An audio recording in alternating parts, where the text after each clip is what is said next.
El escenario aquí arriba, ¿verdad? Con todos estos afiches atrás, se ve bonito. Me gusta. Y hoy este tema es el tema 10 que estamos tratando en el libro del curso primero. Empieza en la página 289, que se titula Conversión, proceso de salida de pecado. Y las primeras páginas básicamente nos van estructurando lo que es necesario para todo cristiano, que es entrar en un proceso de conversión. Conversión no es cuando uno es protestante se convierte en católico, sino que es que todos los días tenemos que renovarnos, tenemos que convertirnos, tiene que haber un cambio en nuestra vida. Y lo más importante que van a darse cuenta en esta parte del curso es que se pone gran énfasis en lo que llamamos la conciencia, la conciencia. Así que obviamente todo el principio en las primeras páginas 289, 290, 291 nos está hablando básicamente de lo que es la base de la conversión, que es escuchar el llamado del Señor, un llamado personal, un llamado que experimentamos de diferentes maneras. Puede ser que este retiro sea el momento del llamado a la conversión, los cursos que están recibiendo, y pues cuando uno recibe esa llamada, pues conlleva ciertas acciones de nuestra parte. Así que todo este principio del curso, todo este texto, simplemente nos está recordando que la conversión es el llamado más fundamental de una relación con Dios. Cuando tenemos una relación con Dios, Dios nos pide que actuemos de cierta manera y a veces esas maneras que Dios nos pide que actuemos no son exactamente las maneras en que nos estamos conduciendo ahora. Entonces conlleva un cambio, conlleva un reto, ¿no? En la página 291 es como yo diría, es lo más importante de toda esta sección, porque habla de lo que abarca este proceso de conversión. No creo que haya duda en que alguien pueda decir no hay que convertirse. Eso no es negociable. La conversión es fundamental, pero ¿cuál es ese proceso? ¿Cuál es el proceso de conversión? Y al final de la página 291, ahí nos explica un poquito, y esta parte es muy importante. Yo diría que es, después de las profecías que vamos a leer, es lo más fundamental, y entender un poquito lo que es la conciencia. Y eso es lo que vamos a tratar de hacer esta noche, que puedan aprender un poquito la conciencia y cómo la conciencia nos ayuda. Pero fíjense que el proceso abarca la autoextirpación del espíritu maligno que empuja a cada pecado en particular. Obviamente el pecado es lo que va en contra del proceso de conversión. Así que el proceso de conversión tiene que empezar por extirpar eso que nos lleva al pecado en particular. Y reconocer y cerrar los oídos a la tentación. Eso vamos a tener una profecía que habla precisamente de eso. No es cerrar los oídos a la tentación, es algo positivo, es algo que nos ayuda, es un proceso que nos ayuda a evitar el pecado. La tentación no es pecado, pero es lo que nos mueve al pecado, es lo que es la primera situación o la primera ocasión de pecado que nos lleva a pecar. O sea, que una manera de ver la tentación es como ocasiones de pecado que no lo hemos cometido, y ahí vamos a ver cómo la conciencia nos ayuda, pero hay una profecía que es completamente sobre ese particular.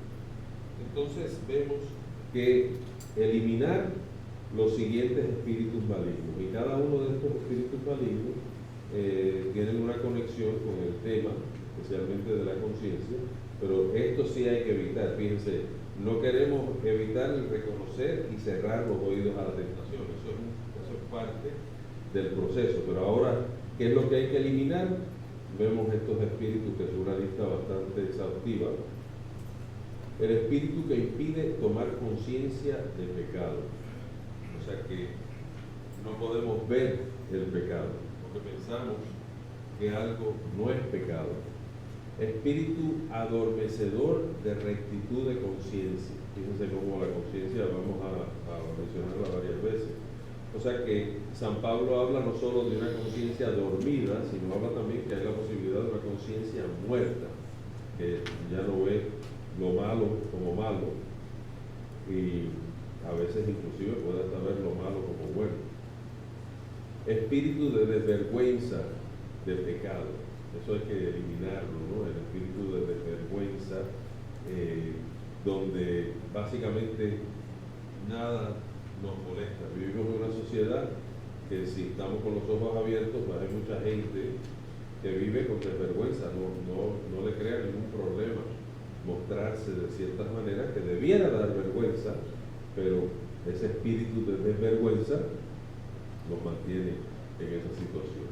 Espíritu que impide el conocimiento de las consecuencias del pecado. O sea que hoy hablábamos en la misa un poquito de eso, la parábola de Jesús, el hombre que está buscando cómo le va a ir mejor en la vida, está pensando solo en la vida aquí. Y nosotros tenemos que empezar en la vida eterna, o sea que el conocimiento de las consecuencias del pecado. Espíritu contra el arrepentimiento. Obviamente, si no hay arrepentimiento, no hay conversión, o sea que tiene que haber un arrepentimiento de las cosas que nos alejan de Dios. Espíritu que bloquea el dolor del arrepentimiento, o sea que no sentimos dolor por nuestros pecados. Espíritu que bloquea la decisión para no pecar, o sea que en cuanto decidimos, no voy a cambiar eso en mi vida, hay un espíritu que bloquea, nos habla como a veces la gente lo experimenta, ¿verdad? Que está el angelito en un lado y el diablito en el otro, que te está diciendo no le hagas caso a esas cosas, ¿no? Entonces nos bloquea esa decisión que hemos tomado, nos cambia la mentalidad. Espíritu contra la confesión. Obviamente la confesión es el sacramento de la conversión. Cuando hay una conversión, típicamente lo primero que se hace es buscar una buena confesión. Espíritu contra la absolución, el pensar que la absolución no funciona, que no es real. Y esto se manifiesta de diferentes maneras. Se va a hablar más adelante del sacramento en sí, pero por ejemplo, mucha de la excusa de la gente para no confesarse es porque, pues, si el padre es tan pecador como yo, ¿por qué voy a ir a confesar con otra persona? Pero obviamente eso no hace sentido, sino que sería el pensar que la absolución no sirve porque me la está dando otro ser humano como yo. Obviamente eso es una herejía en la iglesia primitiva y no es correcto, ¿no? Es como si uno dijera, yo no voy a ir más al doctor porque los doctores se enferman. Y como los doctores se enferman, pues yo no voy a ir a ningún doctor, ¿no? Eso sería ridículo. O sea que no es la realidad. El Señor perdona y absuelve a través del sacerdote. Espíritu contra la penitencia. Hoy en día la gente no tiene ese espíritu de hacer sacrificio, de sacrificarnos más. En las revelaciones privadas que existe en la iglesia, el sacrificio, la penitencia es muy importante, o sea, que ayuda en nuestro proceso de conversión. Espíritu contra la comunión, y esto puede ser comunión entre los hermanos, o sea que no hay solución a los problemas, siempre vamos a estar divididos, siempre van a haber problemas, o la comunión inclusive como fuente de unidad, porque la comunión sacramental nos une, nos hace ser uno, nos ayuda a buscar el entendimiento, a buscar la conversión. Espíritu que impide buscar la perfección. solo Dios es perfecto.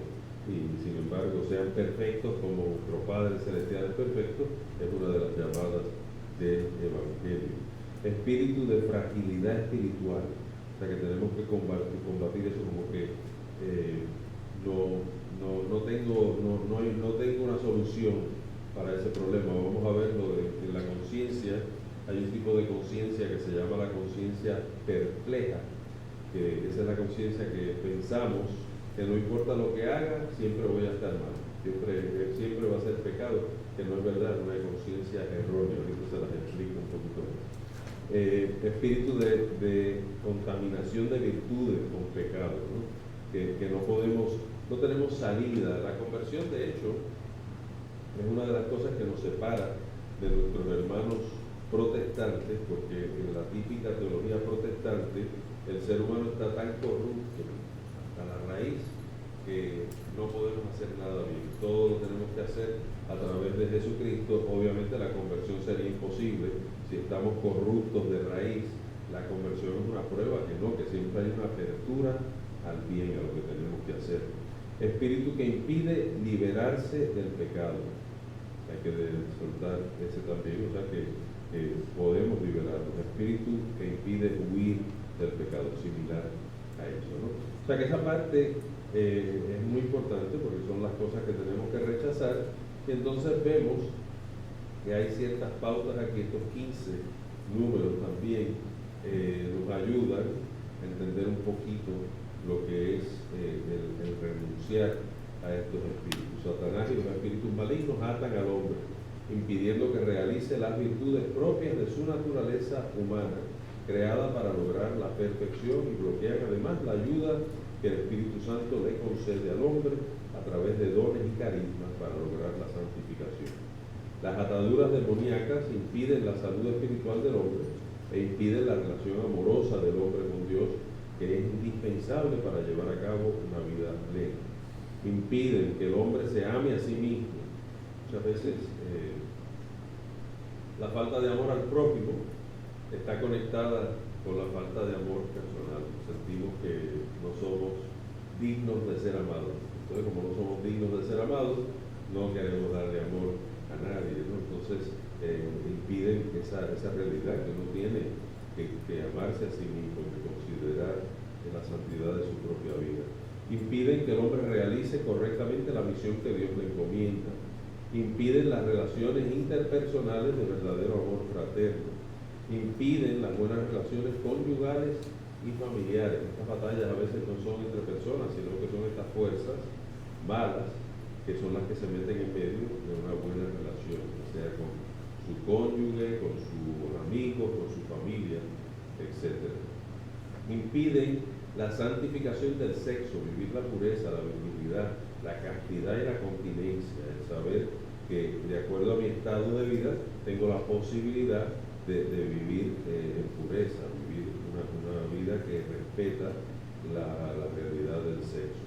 Impiden las buenas relaciones en el círculo social más directo y en el ámbito de trabajo, cómo me relaciono con mis amistades y en mi trabajo.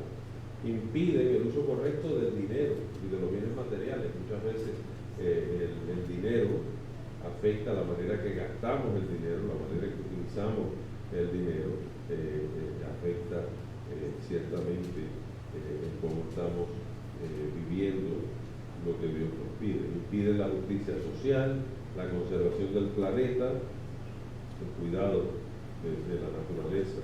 Impiden el cumplimiento de los deberes eclesiales, cívicos, nacionales e internacionales. Esto es más ancho, más amplio. Impiden la restauración del reino de Dios. Ya esto es lo más, ¿verdad? Lo más en general se puede decir. Impiden la santificación del hombre. Las ataduras producen la pérdida de la libertad del hombre, de su dignidad, de su integridad y de su perfección, e imposibilitan la santidad que lleva a la vida eterna. O sea que cuando vemos estos espíritus que leímos en la página 291 y 292, el liberarse de esos espíritus nos facilita lo que se está impidiendo mientras tengamos esos espíritus con nosotros. Entonces ya empiezan las profecías que estas son las locuciones de la doctora Limón, o sea que van dando este proceso que ya hablamos, pues se va mencionando ahí directamente. Pero como todas estas profecías tienen mucho que ver con tomar la conciencia de pecado, la rectitud de conciencia. Yo creo que es un buen momento para hablar un poquito de la conciencia, porque van a oír mucho conciencia, conciencia, conciencia.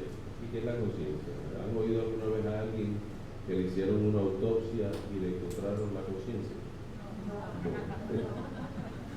No es físico, no hay una conciencia dentro del cuerpo, pero sí sabemos cuando algo nos señala, nos incrimina, nos dice eso no estaba bien, sabemos ese sentimiento, cómo se siente. Entonces, la iglesia, primero, la conciencia es la voz de Dios dentro de todo ser humano. O sea que uno no tiene que ser creyente para escuchar la voz de la conciencia. Hay ciertas cosas que son fundamentales, que son básicas en todo ser humano, que no necesitamos la religión para saberlas, porque somos creados por Dios en nuestra propia naturaleza. Eso nos ayuda a reconocer ciertas cosas como malas o buenas. Entonces, la iglesia siempre ha hablado de lo que se llama la división de la conciencia. Yo le voy a dar los temas, pero los vamos a concretizar, los vamos a poner como ejemplos concretos de cómo funciona la conciencia. Entonces, van a entender la importancia de formar la conciencia, de saber qué es lo que la conciencia nos tiene que recordar, amonestar, preocupar, de podernos ayudar y guiarnos a través de la conciencia que Dios nos ha dado. Así que en las divisiones de la conciencia, la primera división es lo que se llama una conciencia antecedente y una conciencia consecuente. Les voy a dar ejemplos. La conciencia antecedente es la conciencia que me dice que no debo hacer algo. Vamos a dar un ejemplo. Una amiga, un amigo los invita al cine y entonces les dice que la película que ha seleccionado para ir a ver es una película que tiene el rating de X o R, y la persona que recibe la invitación piensa, dice, yo no quiero ir a una película X, no quiero ir a una película que tenga pornografía porque eso me crea problemas. La conciencia antecedente le está diciendo que no vaya a esa película, que le diga al amigo, paso, hoy no voy a esa película, no quiero ir a esa película, y le da la razón por la cual no quiere ir. Eso es una conciencia antecedente. La conciencia consecuente es ese mismo amigo que invita al cine y el que es invitado le dice, pues vamos, y van a la película y ve la película, y cuando acaba la película dice, no debía haber ido a esa película. Es después del hecho. Todos hemos experimentado esos dos tipos de conciencia. Sabemos que hemos evitado cosas malas porque nos dimos cuenta, ahí no debo ir, eso no lo debo hacer. Si me pongo a tomarme la botella entera que tengo frente a mí, a saber qué hago, porque esa es la manera en que más nos metemos en lío, cuando perdemos el control del ser. Un problema serio, lo que le llaman el binge drinking. ¿Han oído del binge drinking? Tomar lo más rápido posible para emborracharse, ¿no? Ese es el propósito del binge drinking, lo más rápido para entonces pierde el control, y lo peor pasa cuando uno está en un estado que no tiene control sobre su ser, ¿no? Entonces, la conciencia antecedente nos previene. Yo sé cómo yo soy cuando bebo, pues no voy a beber. Entonces, triunfa en ese sentido. Y la conciencia consecuente es la que uno se levanta el día después y dice, no debe haber bebido así. El cuerpo le está diciendo, esto no es bueno para el cuerpo, ¿no? Es algo que está destruyendo el cuerpo, los químicos, lo que me he metido no me ayuda. No es bueno, ¿no? El cuerpo mismo nos delata, ¿verdad? Porque eso es lo que pasa el día después de la beberata, que es lo que decimos, no debe haber hecho eso. Esa es la conciencia consecuente, ¿no? Al final les voy a decir cuál es la conciencia ideal, ¿no? Porque esa es la primera división. La segunda división de conciencia es lo que se llama una conciencia correcta o una conciencia errónea. Una conciencia correcta es, por ejemplo, la persona que dice, yo me casé, prometí amor para toda la vida y voy a respetar mi promesa y pues voy a cumplir lo que prometí y voy a mantenerme casado hasta que la muerte nos separe. Eso es una conciencia correcta, esa persona está correcta. La persona que piensa, bueno, yo me casé con mi esposa y mientras se vea como una botellita de Coca-Cola y no como un barril de vino, yo mantengo mi matrimonio. Eso es una conciencia errónea. La persona que piensa así está en error. Entonces, es un tipo de conciencia que está apelando a lo que es objetivo.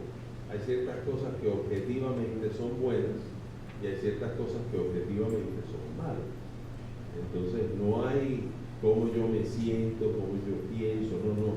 Es que el casarse requiere un compromiso de por vida y eso es lo correcto. El que se casa no haciendo ese compromiso de por vida está erróneo, porque tiene ideas como las que expresé, son ideas erróneas. No se puede apoyar ese tipo de pensamiento. Así que objetivamente hay una realidad que está correcta y hay una realidad que está errónea. Hay un tipo de conciencia errónea que es muy interesante, porque es lo que se llama la conciencia perpleja. Y esta es una conciencia que está muy activa hoy en día. La conciencia perpleja es un tipo de conciencia errónea. O sea, que estamos en esa categoría todavía. O sea, que no es una conciencia correcta, es una conciencia errónea, pero es como una subcategoría de la conciencia errónea, que es la persona que no sabe cómo actuar en ciertas situaciones porque piensa que cualquier cosa que haga siempre va a estar mal. Les voy a dar dos ejemplos. El primer ejemplo. Una persona que empiece a entrar en adulterio, tener una relación adúltera, eso quiere decir que tiene un amante fuera del matrimonio, y empieza a tener esta relación, empieza a madurar esta relación, y llega el momento en que esta persona se está cansando de esa relación. Muchas veces es porque piensa que la cónyuge es tan buena o tan bueno, y yo estoy haciendo esto, no debiera estar haciendo esto, me voy a salir de esta relación, ¿okay? O sea que ha tomado una decisión correcta, pero cuando le presenta al amante o al amante, esto ya no va para ningún sitio, esto se acabó, tenemos que romper, hay que terminar, yo no le puedo seguir haciendo esto a mi esposa, etc. La amante le dice, si tú me dejas, me suicido. Ok, ahora es el Señor que está tratando de romper con una relación adúltera que va a ser bueno para su matrimonio legítimo ante Dios, pero que oye que la amante, si la deja, se mata, y esta persona empieza a pensar, ok, ¿qué hago? Porque el estar en contra de mi mujer, que le estoy siendo infiel, no está bien, pero que otra persona se mate tampoco está bien. Eso es una conciencia perpleja. ¿Pero por qué es una conciencia errónea? Porque eso de que las dos cosas son malas es mentira. Las dos cosas no son malas. De hecho, que hay una solución correcta. Y la solución correcta es dejar al amante para mantenerse unido a su mujer. Y uno le puede controlar la vida a otra persona. O sea, que uno puede tratar si hay que llamar a la policía para que alguien no se suicide o lo que fuera. No sé. no sé cuál es la solución, pero la decisión correcta es volver a la esposa, romper con la relación adúltera. Pero ven cómo esa persona podría estar en una conciencia perpleja. Otro ejemplo bueno, lo que pasa muy a menudo, una niña que está siendo abusada por el papá sexualmente, ¿no? El abuso sexual, obviamente el extremo es cuando ya hay penetración, eso sería algo horrible, ¿no? O sea, porque un niño que sufra de eso, pues deja huellas, ciertamente, pero cualquier otro abuso, ¿no? Que se ve en circunstancias menos graves, ¿no? Es abuso como quiera, o sea que es abuso. El padre está abusando de la niña, ¿no? Y la niña se da cuenta que esto no está bien. Yo no debo vivir así. Yo no debo dejar que mi padre me abuse. Pero si acuso a mi padre, si digo algo, estoy rompiendo, no estoy cumpliendo el cuarto mandamiento, tengo que honrar a mi padre y a mi madre. O sea, van a acabar metiendo a mi padre en la cárcel, voy a destruir mi familia. Entonces ven la conciencia perpleja, ¿no? La conciencia perpleja es, no importa lo que haga, voy a estar mal, porque o sigo siendo abusada, o a mi papá lo meten en la cárcel. ¿Qué hago? Porque es conciencia errónea, porque no es verdad que no tengo lo correcto para hacer, que no puedo hacer lo correcto. Lo correcto en ese caso es denunciar al papá porque le está abusando y no tiene derecho de abusar. Entonces, las consecuencias de nuestras acciones pues sean las que sean, pero lo correcto es traer eso a la luz, porque nadie tiene que vivir bajo ese tipo de abuso, ¿no? Entonces, lo que estoy tratando de que entiendan es que esa conciencia errónea, que se llama conciencia perpleja, es errónea porque sí hay solución, sí hay una manera de actuar correctamente, pero esa conciencia está muy activa en el mundo de hoy, o sea que esto está muy presente y tenemos que darnos cuenta que es una conciencia errónea, que siempre hay una solución. No puede haber ninguna circunstancia en que no importa lo que yo haga, siempre va a estar mal. Dios no nos puede poner en ese encerrón, ¿no? Eso no existe. Siempre podemos hacer lo correcto, aunque cueste, aunque duela, aunque cree una situación difícil, pero no se puede justificar el mal por las consecuencias de lo que puede pasar, no se puede justificar eso. Finalmente está la conciencia subjetiva. Fíjense que la conciencia que era la que mencionamos, ¿verdad? La conciencia correcta o errónea es el área objetiva. Algo está objetivamente bien o objetivamente mal, u objetivamente mal. La conciencia en la manera subjetiva es lo que se llama una conciencia cierta o certera y una conciencia dudosa. Hay veces que tenemos dudas, no estoy seguro si debo hacer esto. La iglesia respeta mucho la conciencia certera o cierta. Cuando estoy cierto o certero, cuando estoy seguro de algo, porque he leído, me he instruido, he consultado y he hecho todo lo que tengo que hacer para decir, no, lo que estoy haciendo está correcto. Esto, en mi entender, después de haber tratado todo lo que tengo que hacer para investigar el tema, yo estoy seguro en mi conciencia que estoy haciendo lo correcto. Obviamente, si tengo duda de si estoy haciendo lo correcto, ¿qué se hace cuando uno tiene duda? Pregunta, busca ayuda, trata de entender mejor que otras cabezas, ¿verdad? Piensan mejor que la mía, me pueden aconsejar. Entonces, pero fíjense que es interesante, la iglesia siempre respeta la conciencia correcta y la conciencia certera. Una es objetiva, la otra es subjetiva, pero ¿por qué respeta eso la iglesia? Porque las dos conciencias, la conciencia que es correcta objetivamente y certera subjetivamente, las dos están buscando la verdad, o sea que está basada en la verdad, están buscando lo que es cierto, lo que es verdadero. Entonces la iglesia respeta eso. Cuando estoy en duda, resuelvo la duda. O respuesta, tengo que resolver la duda, no me debo quedar en la duda.